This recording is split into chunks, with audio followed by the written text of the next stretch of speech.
Feeling stuck with your vocal progress? Are you tired of hitting roadblocks in your singing journey? Today, I'm going to go over 5 mistakes that vocalists make that could be holding you back from achieving your potential.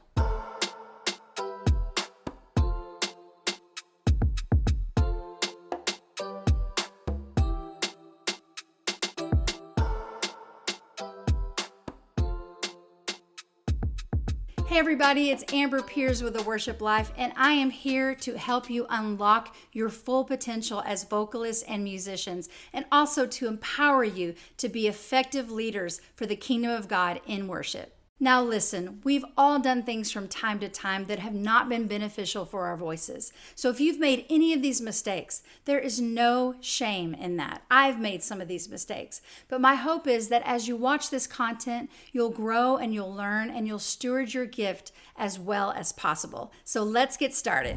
Mistake number 1, singing with bad technique. There is nothing that derails the longevity of your singing journey more than bad technique. And many times it goes unnoticed and unaddressed. Singing with improper technique can strain your vocal cords, hinder your progress, and even lead to long-term damage. Remember, singing is not just about hitting the right notes.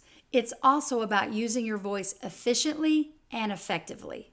An example of bad technique is consistently pushing up your chest voice in your mid to upper range to try to hit a note instead of transitioning to a mixed voice. Now, this is usually identified by a strained or forced or pitchy sound in the voice. Here's an example.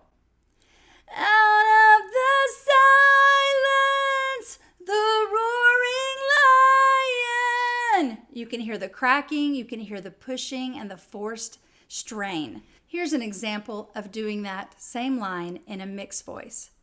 Out of the silence, the roaring lion. You can hear it's much more effortless and clear. Poor breath support can also contribute to other vocal issues like your stamina and your pitch. You need to learn good core engagement in order to sustain your resonance and your control. Here's a tip to help you practice engaging your core and working on your breath support. Take a breath in.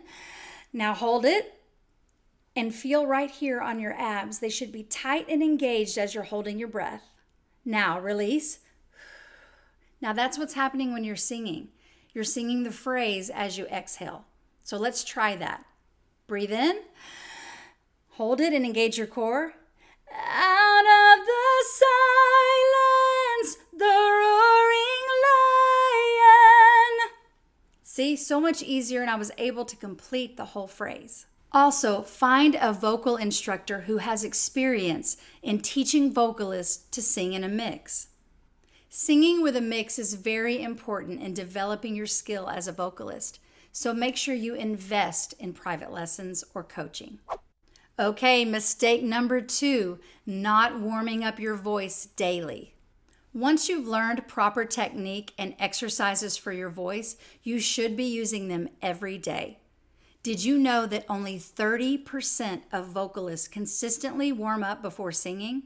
Neglecting to warm up your voice can lead to vocal strain, limited range, and decreased vocal flexibility. It's like asking your body to run a marathon without stretching first. Vocal warm-ups help develop an important aspect of singing called muscle memory.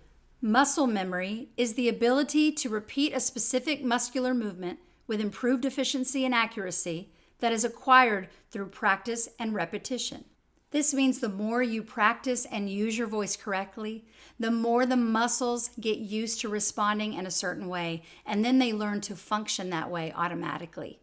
It's normal when you first learn a technique to get frustrated, but I promise you the more you do it, the more it will become second nature. Take just a few minutes each day to do your vocal warm-up exercises.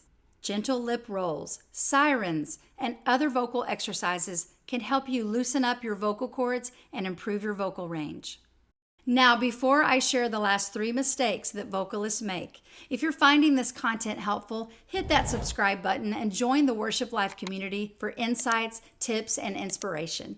Okay, mistake number 3, eating or drinking too much of the wrong things. Believe it or not, what you consume can have a significant impact on your voice. In a survey, a shocking 60% of vocalists did not pay enough attention to their diet. Certain foods and drinks, such as fried food, caffeine, and sugary drinks, can cause mucus production, dehydration, and acid reflux, all of which affect our singing.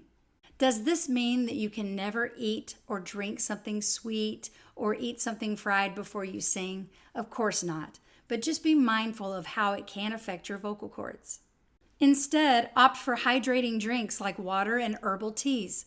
It's recommended to drink at least 64 ounces of water a day, and more if you're going to consume caffeine. Incorporate foods rich in nutrients like fruits, vegetables, lean proteins, and whole grains.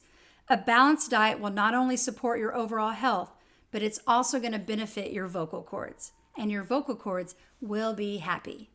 Mistake number 4. Not getting enough sleep.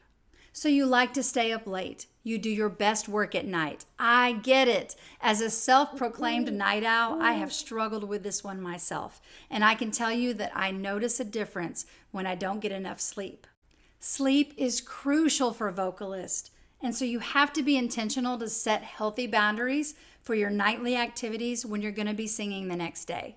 Lack of sleep and fatigue can negatively affect your breath support as well as your focus and energy levels because it causes the muscles and the vocal cords to work harder than needed.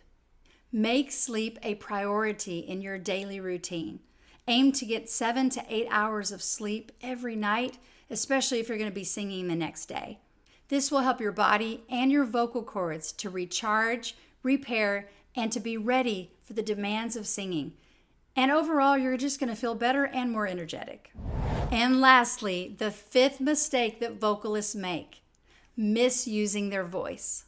I know, little Billy has a football game and you want to be in the stands and be his biggest cheerleader. Or your favorite band is in town and you want to go to the concert and sing their lyrics at the top of your lungs.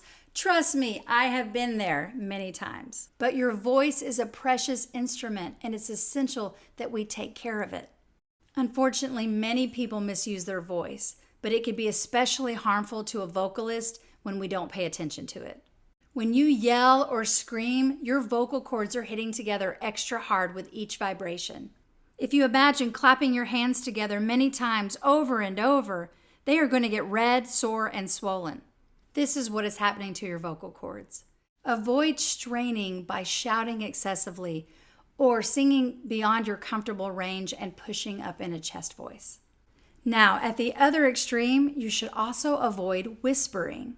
Studies have shown that whispering actually causes more trauma to the larynx than normal speech. When you whisper, you're actually squeezing your vocal cords together very tightly in order to produce the whisper, which is actually more traumatic, especially if your vocal cords are already tired.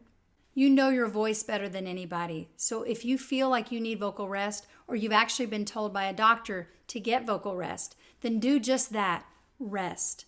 No whispering, no talking, and no shouting. Well, there you have it, the top 5 mistakes that vocalists make. Now remember, singing is not just about being gifted, it's also about taking care of your instrument. So by avoiding these common mistakes, you're going to ensure that your voice stays strong, flexible, and capable of reaching new heights. Thank you so much for watching today. And again, don't forget to subscribe and hit that thumbs up button if you enjoyed this video. Here at The Worship Life, we encourage you to lead boldly and worship passionately. So we'll see you in the next video. Happy singing!